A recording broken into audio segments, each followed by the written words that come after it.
Welcome, everyone. We're back here at Mount Manitoba, the highest peak here in the Prairie Province, in the central part of the great nation of Canada. I'm Kirk Buchner. I run NotInHallOfFame.com, the fictitious Athlete Hall of Fame, the fictitious Rock and Roll Hall of Fame, and the United States Athletic Hall of Fame. You can vote now, www.NotInHallOfFame.com/USA. Also, I'm going to be putting together the Cancel Pool.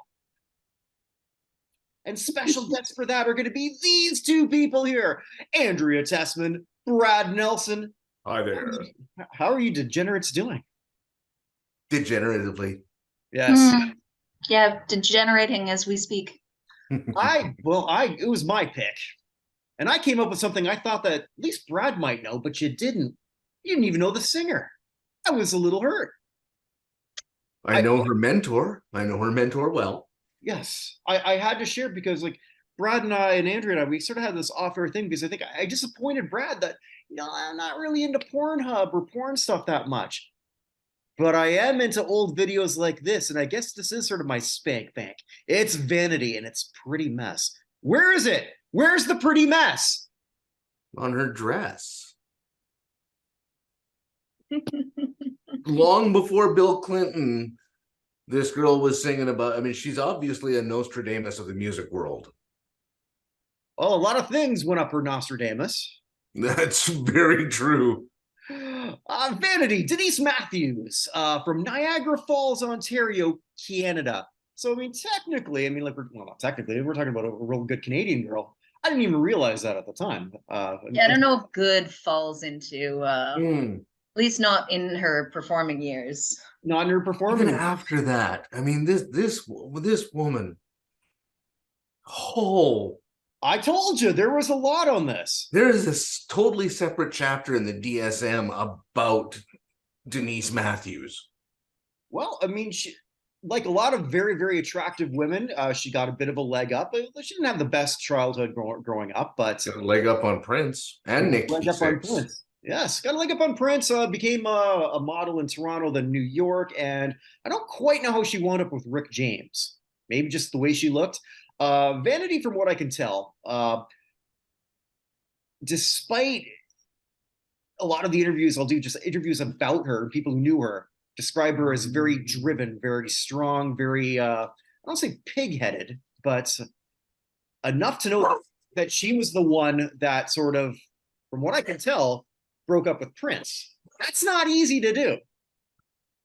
So it seems like she, as you said, had a messed up childhood. She apparently was being abused by her father for her entire childhood, teenage years, until I think he died when she was a teenager. She left home at like 16. Daddy issues. And I don't know if that's daddy issues. I'm sure there's daddy issues. Yeah, but I think that it goes a little beyond daddy issues. Yeah, she was too short to be a runway model, so she got work as doing modeling for band covers and in music videos. That's how I guess she was a little bit taller. She didn't wish she was a baller. I'm sorry, but anytime somebody says too short. Yeah. Anyway. So she goes to the. But yeah, it does seem like she was the one who ended it with Prince, which is odd. It's really weird because being just in Prince's orbit means that you're going to have some residual fame, brush off on you like Tinkerbell dust. In that era, especially in the 80s. Oh, 100%. So you've got her doing her thing here, and watching a few of her videos and listening to her music. She does, and she took the name Vanity because Prince said, looking at her is like looking in the mirror at the female version of myself. But that's he wanted her to take the name Vagina. Yes. Spelled with a traditional spelling. Yep, and she was going to be in the band called the Hookers. I love though the one thing though. Basically the way she hooks up with Rick James. Rick James takes her to it was either the Grammys or some music awards, right? Winning art. Go back down. The legend was that she went with Rick James, left with Prince. It's not true, but Prince did ask for her number, which he would use, I think, that night. My favorite picture of all time. I got to send it to all of you. I found it on Reddit. It's Prince when he was opening up for Rick James, and you know, like where you've got your info badge when you're back on tour. It just says star. Yep. Like, I'm sure Prince got a kick out of sort of stealing that from Rick in some ways, in a lot of ways. There was a decent relationship with Prince and Rick for a while, and then it went to shit. Probably once it became, I think probably once Prince realized he's better than Rick James, which he was, bitch. Well, he was, but I mean, you can see where Prince took a lot of Rick James' mojo and turned it into his own Princey thing. And then he, in turn, transferred that onto Vanity. And when Vanity went away to Apollonia, and then from Apollonia to Sheena E. But Sheila E. was massively talented, is massively talented. Oh, 100% she is. Now, Vanity, not so much. I mean, her voice is okay. I can barely understand what she's saying a lot of the time. I had to watch a couple of her videos with subtitles because she's trying for breathy sexy and it's just coming out as like asthmatic. She could sing a little bit better when she was sort of asked to. So like Prince puts together the girl group Vanity Six. I never understood because there's 3 of them. Yeah. Prince has a thing for numbers. Yeah. I think that she sounded a lot better with Prince than without Prince. I think he coaxed something out of her, but this song is awful. She's squeaky. It is. Just but we haven't even got there, right? So what I found interesting is, and I haven't seen this disputed, so she helped write some of the scenes for Purple Rain, or some of the dialogue. Yes. This is sort of where she decides to take off. Now, at this point, it should be mentioned, this is one thing that I find very suspect, because Prince is apparently the one who introduced her to drugs, not Rick James. But okay. Fine, whatever. I'll overlook that. From interviews I saw, basically she was wondering just how much she was going to get paid, and it wasn't very much. So she's becoming a name without getting the money. She's on the cover of Rolling Stone back when that meant shit with Prince. He's in Playboy back when it meant shit. Yeah, back when that was a magazine. And I may or may not have searched out the online archive of the. Yeah, I know. Speaking of the Spank Bank, as we were earlier. Yeah. I gotta step off for 1 second. I watched finally The Golden Bachelor episode 1, and one of the contestants, which makes me feel really old, says, I used to date Prince. I'm like, fuck. The what? Golden Bachelor. It's the Bachelor for seniors. And people say that I'm weird because I like Naked Attraction. I never said. You are weird because you like Naked Attraction. No. It's not because I like Naked Attraction. I found other reasons to classify you as weird, but it wasn't Naked Attraction. That's exactly you're just weird, but liking Naked Attraction is one of the things that makes you weird. Have you ever watched Naked Attraction? Kirk, don't. Any viewers or listeners out there, don't. It's awesome. It is awesome. It's like reverse dating, because normally you see somebody, you look at their face and you're like, hey, that's a decent face. And you look a little lower and you're like, hey, that's a good lower. Here, it starts off at their knees and then gets higher. You see it all? Yeah, they're naked as fuck. Yeah, all the bits hanging out, and then you get to see the face after. Fucking sucks. I'm a grower. I'd never be on that damn show. And then apparently the success rate of matches on it is basically non-existent. Like every other dating show. Yeah. How did we get here? Yeah. It's actually my fault. All right, so she leaves him and signs with Motown, and for a little while it's going okay. I don't know what happened first, this song or her movie with Timac, The Last Dragon. Bit of a cult film. So for martial arts. That when I was a kid, man. Okay, so you knew her, you just didn't know that she was a singer. I had no idea that she was in there. Okay, well. But yeah, I mean, you got the Last Dragon. She does a few other things, and then Action Jackson. Action Jackson, yeah. Never Too Young to Die. But right here, though, it's interesting because she's now signed with, like, The Last Dragon was a Barry Gordy production. But this is when Motown wasn't Motown anymore. And she's now going from the production of Prince and his fucking genius to a shell of Motown. I can't put it any more bluntly than that. She was also the co-producer on this album, and she wrote this song. So she doesn't have, I was actually trying to search, like, who the fuck wrote this? Turned out it was her. And it's not good. Prince. The lyrics are unhinged. Like, it's, yeah. I'm surprised you aren't going to do a dramatic reading of it, Kirk. Oh, hang on. We can get Gilbert to do a dramatic reading. Oh, if you do that, there's actually a song on this album about a sex toy. I think you should do that one instead. Okay, well, if you can send me the link to that, I'll Gilbert it up. Because have you seen 50 Shades of Gilbert? No. Or heard it? Oh, it's Gilbert reading 50 Shades of Grey. Now, it only has it's like an infomercial for it, so it has a few clips. He gently drew his thumb around my clitoris. Great. Let's get back to this, but if I disappear, my power's flickering, so. Oh, you got good weather up there too? Yep. Maybe you'll get some great pause face on that one again too. Oh, pause face. Hey, so you know what we'll do? You'll do Gilbert Gottfried, then I'll do Michael Caine. Michael Caine. Yeah. All right.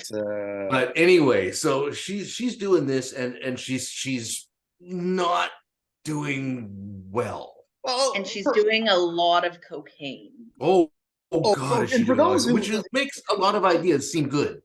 For those who were wondering, essentially, and I remember, so I remember this song as a kid, and I didn't quite know what the mess was, but I thought I did, and I turned out to be right.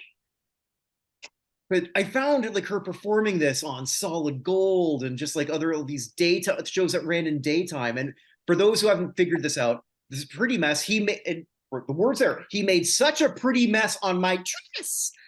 It's a cum shot. But the lyrics don't say that explicitly. The lyrics say that he pulled a hem of her dress and it came apart. Yeah. Okay. So if she would have said he made a pretty mess of my dress, okay. But she said on my dress. Yeah, exactly. But, you know, maybe he ripped it and it came undone and it looked kind of sexy the way it fell off or whatever. But no, this is a pretty mess. Oh, you made a pretty mess on my dress. So, yeah, we know that he Clintoned it. Yeah, before that was even a thing here. Do this. Okay, there we go. I just sent off the song. I think I did. Did I not? Yep, you did. Okay, hang on here. So we're going to be looking at that, but we'll look at that after when we look at the sex toy song. On Robbie Baby. Yeah, Robbie was the name of the sex toy. So that was on this album. Apparently, it was sort of flagged by the parental council, but I mean, there was never a video on it, so it was never released. It doesn't matter. I never heard of it until I started doing the research for this. Andrea, to your point, yeah, she was doing a shit ton of fucking cocaine. I sent you guys an interview that she was doing with Playboy a couple years later, and the first thing you hear is, I mean, 1 2 1 2. Is this thing on? Nikki Sixx says that basically she was the one who taught him how to freebase. When Nikki Sixx, when any member of Motley Crue, with the exception of Mick Marr, says, I can't keep up, you're doing a fucking lot of shit. I read some interesting bits of an interview with Nikki Sixx about it, and he was talking about how they were never really in a relationship. They just kind of went on week-long benders and then didn't talk for 3 weeks. She at one point asked him to marry her. They didn't get engaged, but then later she told people they were engaged. And she just kind of made a nuisance of herself around anytime she went to concerts and stuff. Oh, she was. And then Cruise Yoko. He also said that she'd have her dealer basically waiting outside the apartment for him to leave and then come in with another block of coke, because not because she she didn't want him to know about the extent of her addiction, but because she didn't want him to do it all. Well, So like she she does was so much. seriously, she would do things like send him out for orange juice and then lock him out and have the doorman of the apartment building not let him back in. I'm terribly sorry, sir, but she's upstairs snorting her weight in Colombian marching powder.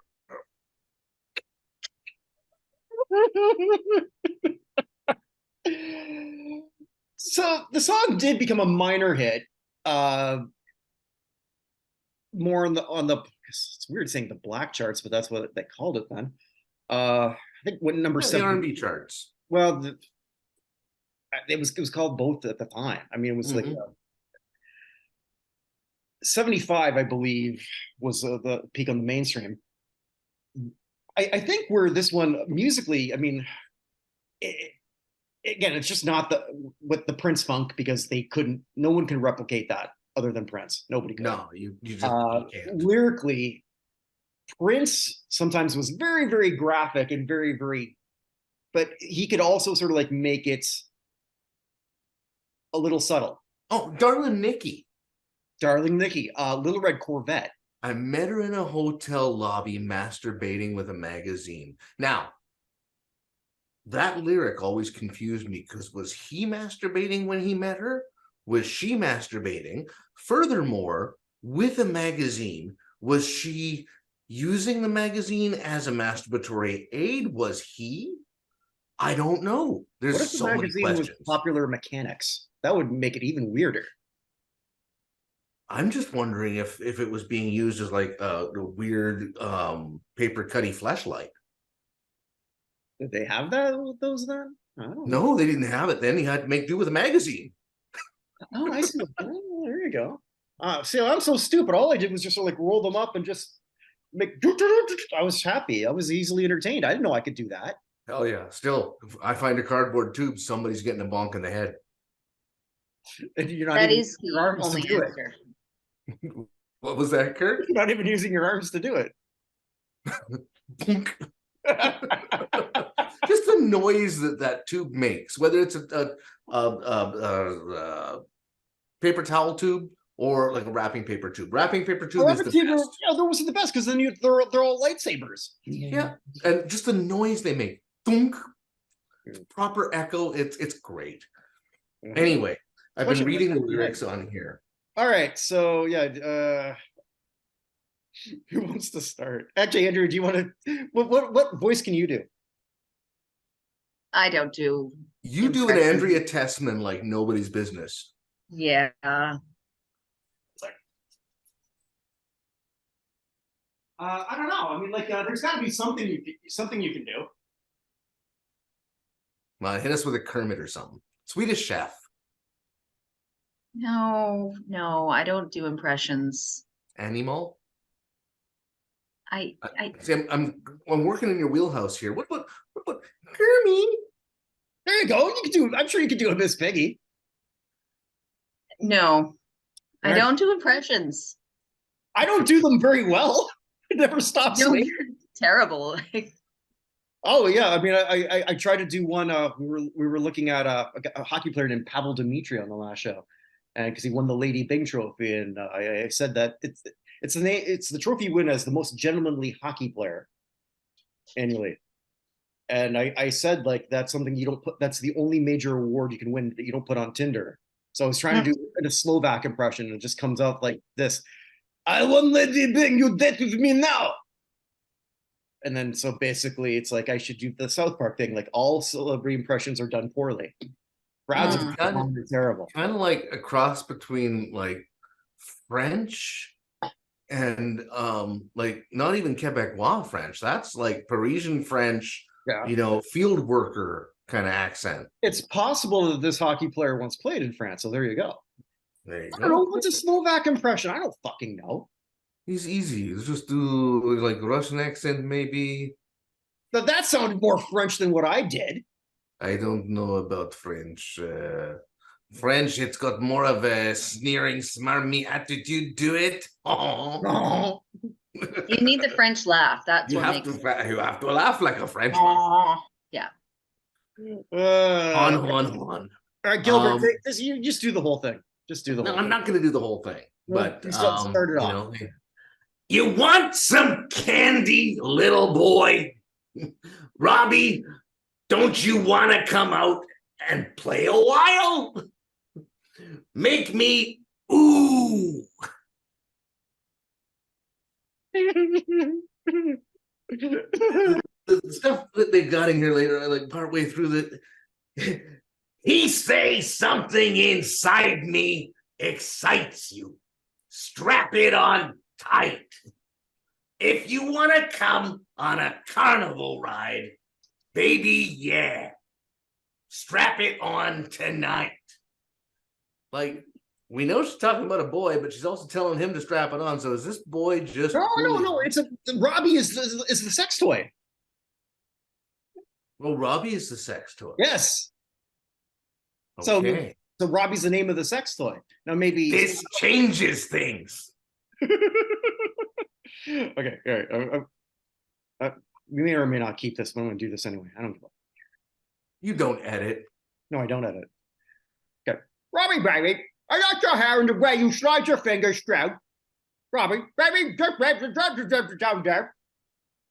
You'll take me nice and easy. You're bragging.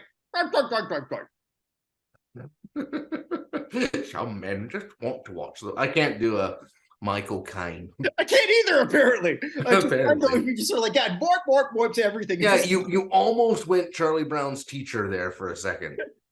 It would have been better than what this fucking song was. So our little friend Vanity, or Denise as her friends call her, now she's done with this, and Jesus, well, she does some acting. She was in Highlander the series in an episode. Right, but after Action Jackson, she never got another starring role again. Not a starring role, no.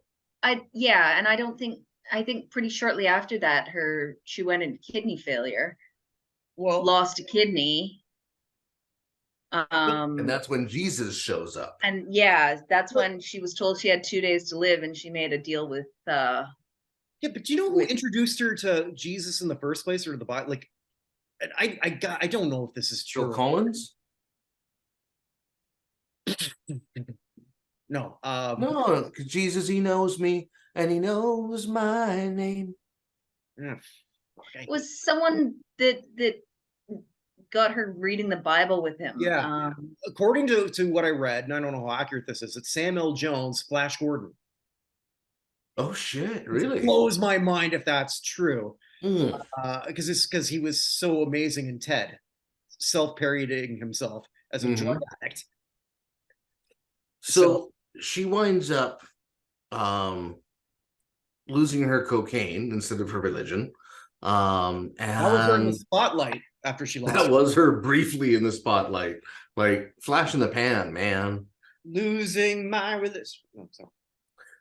Oh, so she winds up, she loses her cocaine. She starts getting she sees God, and God says, hey, if you stop the cocaine, I will save your life. And sure, God stepped in and did it. But 100%. There's nothing to do with doctors. No, there's nothing to do with that. Bottom line is basically she traded one vice for another. We see this a lot.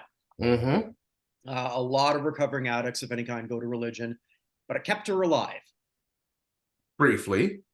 Not briefly, for 20 years. After 15 that. years. Yeah, she made it to 57, so. But and sadly, there were some bad decisions along the way. One with a football player I won't even name, because they met, got married 2 weeks later, and he would later beat the shit out of her. I didn't hear that he had beaten her. He was arrested for domestic abuse for his next partner. So they were divorced within a year. I thought I read that did happen. They were divorced within a year. So either way, he was he's currently serving 3 consecutive life sentences, I believe. How many consecutive lives does he have? one, probably. Yeah. I don't believe he's a cat. No, I got nothing. But you know, for the rest of her life, she'd do appearances on 700 Club, shit like that. Denounce everything. I found a whole video of her doing evangelist work. Yep. Mm-hmm. She went and turfed all of her stuff. She said like 1,000 videotapes she had of all of her stuff. One of her friends that was there, and I can't remember the name of the person right now. She was throwing stuff down the chute into the incinerator. Apparently her building had an incinerator. And one of her friends busted down to the concierge's desk and got them to stop stuff from going into the incinerator. So he grabbed a gold record that she had. Yeah, he saved the gold record. He also saved like a tape. He saved grabbed a bunch of things before she threw stuff out. One was a tape recording of her and Prince doing original stuff, and something else, a few things. But no, she just went full bozo and full religious. She didn't even swing and track towards religion. She just went full on nut job. But again, it saved her life. She would have died. Well, she wouldn't have made it to 95. There's no way. And her kidneys didn't. I mean, she was on dialysis for the rest of her life. Or what did I read? Depending on what I read. Didn't she have a transplant?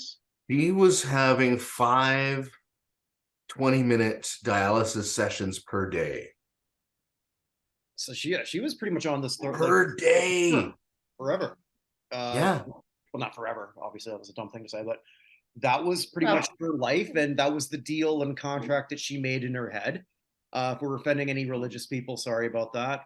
No offense. Hope you won't take that, but no, believe what you want. Just treat your religion like a penis. It's great to have it. Just don't wave it around and keep it away from children.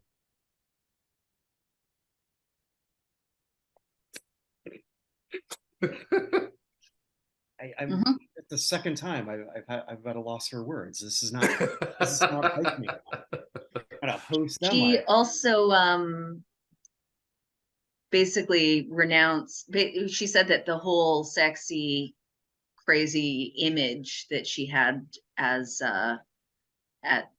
Vanity was entirely due to Prince, and she didn't want to be that person, but he basically coerced her into it, which I don't entirely believe. I think that when she went on her own, if she didn't want that, she would have changed her image, and she didn't. Pretty mess. Here we are. That's hold my beer on her own. I mean, and the funny thing is, you can hear Prince's thumbprint on her stuff on Vanity 6 and further into her solo career. She was very, very inspired by Prince. And the same thing with Apollonia. She just didn't have the ability to do it. And who did? Nobody is Prince. Yeah. Apollonia, I mean, because I was reading a bunch of stuff that she said, they all got really close, which is fascinating in itself. I've never seen a bunch of women, as I was sort of going through that, all the women who were part of that, who were all sort of connected. They weren't catty about, okay, well, you got Prince tonight. I can't wrap my head around that. Listen, there is enough of that 5'5" short king to go around. I think he's 5'2". Was he? I don't know. He was a short dude, but he made up for it in charisma and machismo. Well, a weird machismo. He wasn't like your manly man. He was the guy who got shit done in bed. There's a best thing from the Chappelle show where he's talking where I think it was Charlie Murphy who was on that, and they're recounting when him and his brother Eddie went to what's it called, Paisley Park. Yep, his recording studio. Yeah. And there's a court there because Prince was actually he was a pretty decent high school basketball player. Yeah, for a wee dude. Yeah, so I mean, if you can shoot, you can shoot. So he can shoot, he can sing, he can write, he can fuck, he can play guitar like nobody's business. Mm-hmm. He was multi-instrumental. So take that as you will. I was just thinking the actual instruments here. I think there's enough double entendre for this show. That Mm. wasn't even subtle at all. So I think my favorite thing though, not my favorite. I remember Joan Rivers used to call what did he call him? Call Prince a toothpick wrapped in a purple doily. Yeah, and this toothpick had more talent in him than Joan Rivers did. But he Sure. was also the kind of guy who was like almost a complete recluse. Like I don't think he liked what fame got him, but I don't think he liked the fame itself. He was an interesting individual. Oh, 100%. I guess sort of I don't know if we're done putting a bow on it, but it is interesting. Vanity passed away 2 months before Prince did. Mm-hmm. 2 months. Yeah. Oh Yeah. shit. So, Okay, I didn't realize it was that close. yeah. So I mean, Prince's drug use, and we've has been documented, not obviously to Vanity's extent, but Prince also was a creature of excess. We covered, I don't remember if you were part of that yet, Brad, but I don't think you were yet when Andrea and I looked at Nothing Compares to You, the Prince written song. Yeah, And I don't think I was yet. yeah, and how Sinead O'Connor said that basically he tried to abuse her. But Prince is, this is not here to bash Prince. It's not what I'm trying to do. I think Vanity, as much as this song does not express it, just from all the other things that I've read about her and what other people said about her, I think she's far more talented in this song. But you're in the biggest fucking shadow you could be. It's Not just that. I mean, she's with this song, she's trying to sell sexy. And what's this? She was, but I mean, she basically became. She might as well have took the name Vagina with this album. Yes, absolutely. But the thing is, though, like we were talking about before, in that she was, Prince made me do this. Well, Prince didn't make you do this. No, and you were obviously enough of a person to say, "I'm helping with this movie now. Fuck you, pay me." Yeah, and if she was the one one to break up with Prince, then she's got a couple of low hangers between those legs, man. that might help make the mess from the inside. Ew, all right, well, I just refed this shit. No, I mean she had guts. She had that going for her, and then I think she was aiming for fame. I don't think she was. Her sights were set on fame, and I don't think there was enough concentration on the use of. She was talented, but the use of that talent, I don't think she had thought it through correctly. Yeah, Because I think she could have been another great female singer of the time. and it's But not like you can't shake an image. Like, look at Madonna around the same time. Madonna became until her face did become one, but she held out way longer, doing way more risque. Well, but she sort of like had that Prince mentality of, like, if you look at Like a Virgin, it's the video is sort of the weird thing, and her rolling around on MTV. Actually, it's not that provocative. Oh, Like a Virgin, the big one with Papa Don't Preach as well. That one was really controversial and shot her to the top of the charts. Well, there's no reason. Well, I don't know if Vanity had that in her to write it, but with the hurt that she had.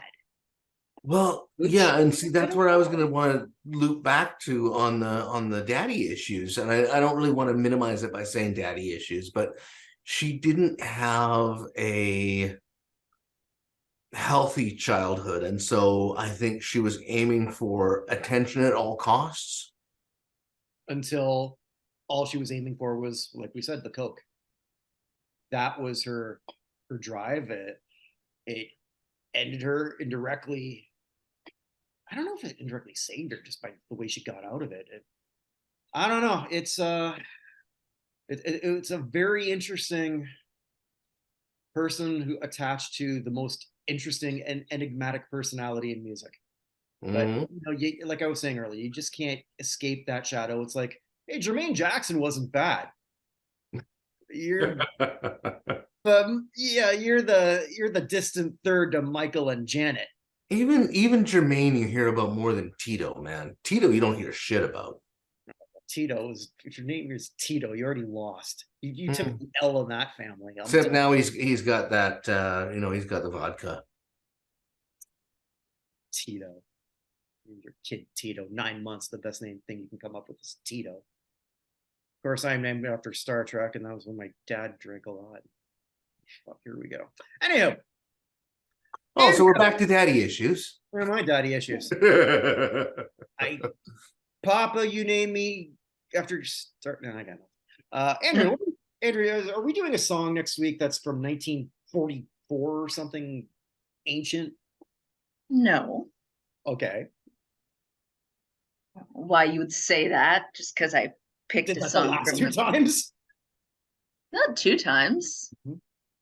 Love me 2 times. I'm No, we're not doing that song either. I believe we're doing a song from 1995. Whoa, that's downright new. All right. I mean, that's like 10 years ago, right? Right? I don't like. Stop bringing reality into this. We are going to look at the Rembrandts. I'll be there for you. Okay. Yeah, I'm okay. I'm down with that. It's a annoying fucking song, but it ties in with the popularity of a TV show. Oh, sure. All right, let's do it.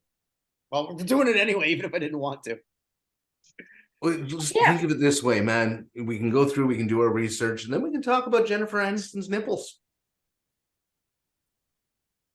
Yeah, we can do that. All right.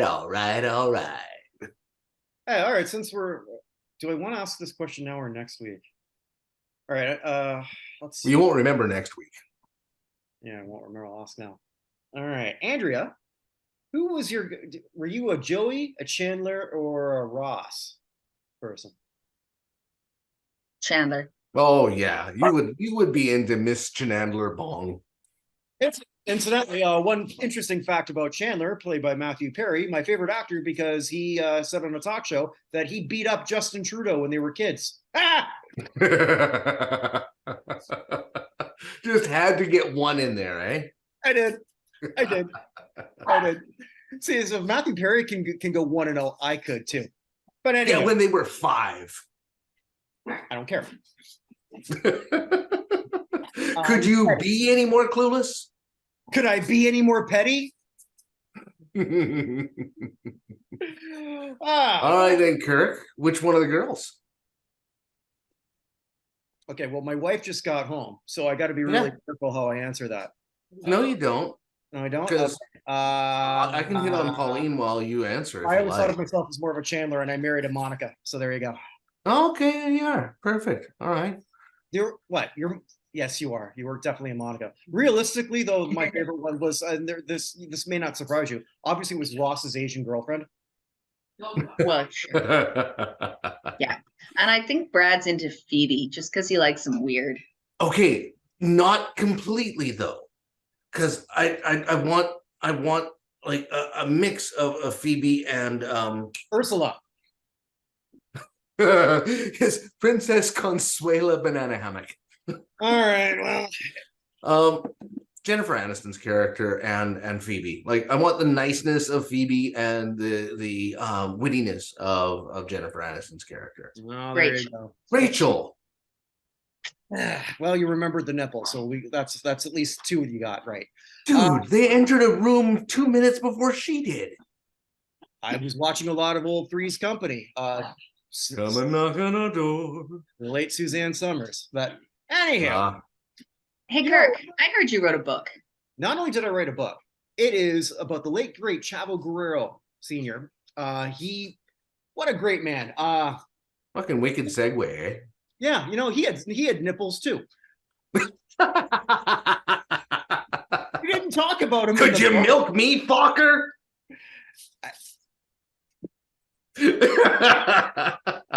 Did wrestle a lot of fat guys at one point, and he wrote about how Andre the Giant farted in his face during a match. But that's another story. That's actually in the book, which you can get on Amazon.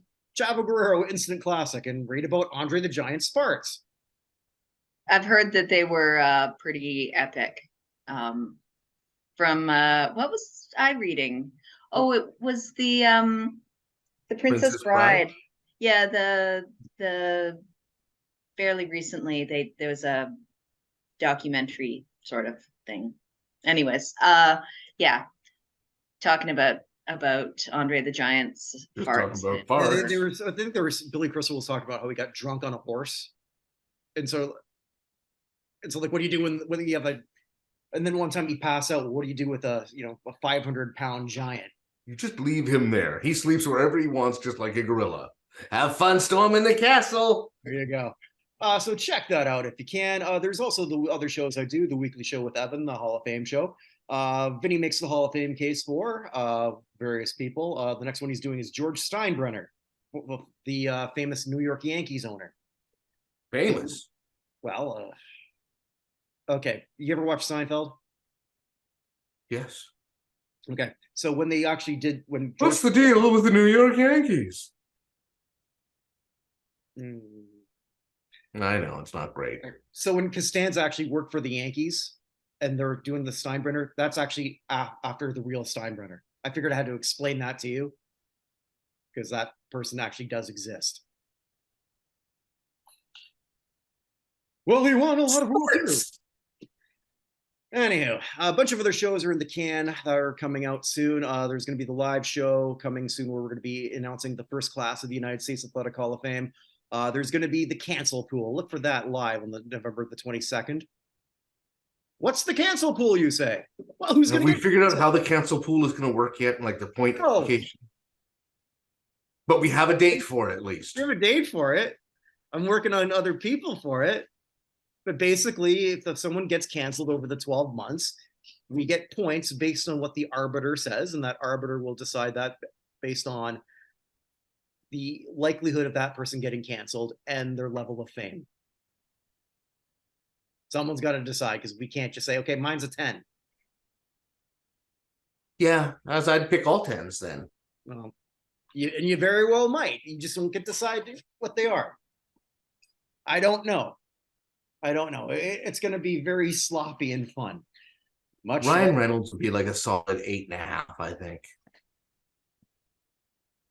Why would he not be a 10? Like, what is it that he's ever done that's even remotely controversial? It's not what he has done, it's what he could get away with. He could do something that he thought was funny, and maybe it was funny for one person, and the other person says, no, I don't like it when you fondle my nutsack.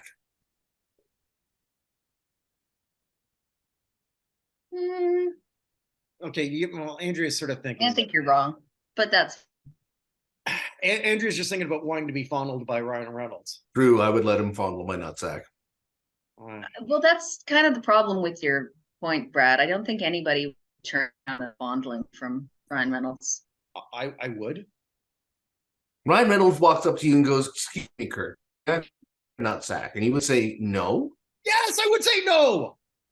Pauline, teach your husband some class. You're not involving my wife in Ryan Reynolds' nutsack. Which is a sentence you didn't wake up today thinking you were going to say. No, I did not. And actually, I think that's the perfect way to end this.